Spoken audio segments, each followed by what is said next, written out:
In this section we're going to take a look at chromatic aberration and how we can eradicate it.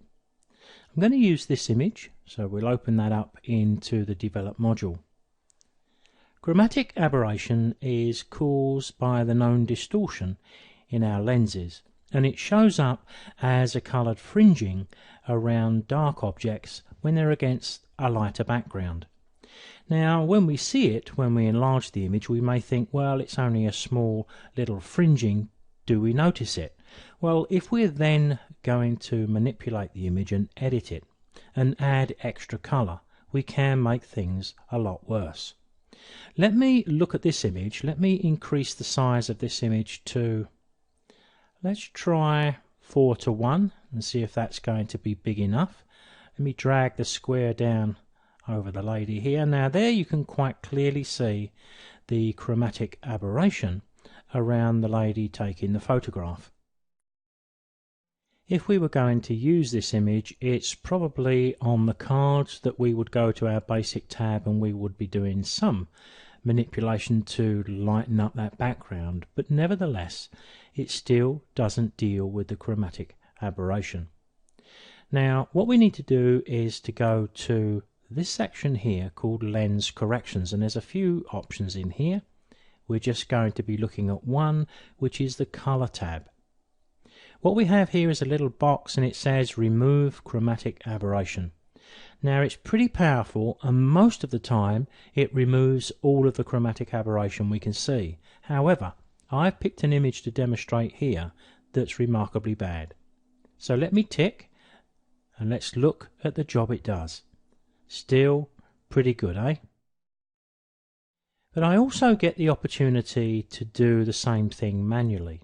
So if I'm looking at the image and I can still see a little bit of the colour around the lady here, then perhaps I can just drop that down just a little more and we can eradicate all of that chromatic aberration absolutely completely.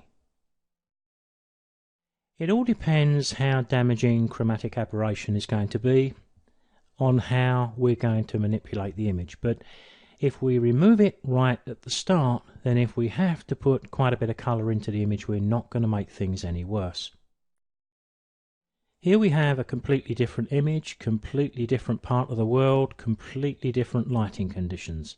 And yet, if I go to the enlargement here, let me click and drag, there you can see the chromatic aberration along the supports. You can see from the navigator the part of the image we're looking at, and when we tick to remove the chromatic aberration, it removes it completely. The little colour you see down here isn't chromatic aberration at all, because if I move this slider to the right, you'll see virtually no difference to it. And that's because this is just the natural warm light coming through from the sun, which was behind the walkway there. So let's go back to Fit on Screen. This is one of those pictures where we would probably be putting quite a bit of colour into it. So it's really important with an image like this that we deal with that chromatic aberration first. Now I've opened up a third image here, and I'm going to hit my Z key, because what's going to happen is we're going to jump to the 4:1 enlargement, and there you can see more chromatic aberration and you can see where we're looking. Now the only reason I brought up yet a third example is to say this, that over a long period of time I've used this tool in Adobe Camera Raw with Photoshop, and I've built up so much confidence in it that all I ever do is open up the image and tick the box to remove chromatic aberration. In truth, I never enlarged the image like this to look at it, because I'm so confident it's going to take away everything that needs to be removed. And if we wanted one more confirmation, then if I tick the box, there we have it. So even though we're looking at our images on large flat screen monitors, and I'm going to hit the F key here so we can see just this picture and nothing else, we can still miss the fact that there's quite a bit of chromatic aberration in the shot.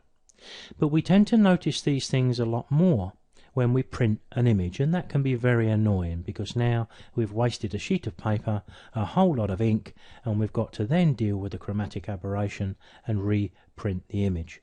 So I think it's worth bearing in mind all of the time and making that a visit when you first open every image, just to make sure that we don't have any problems later.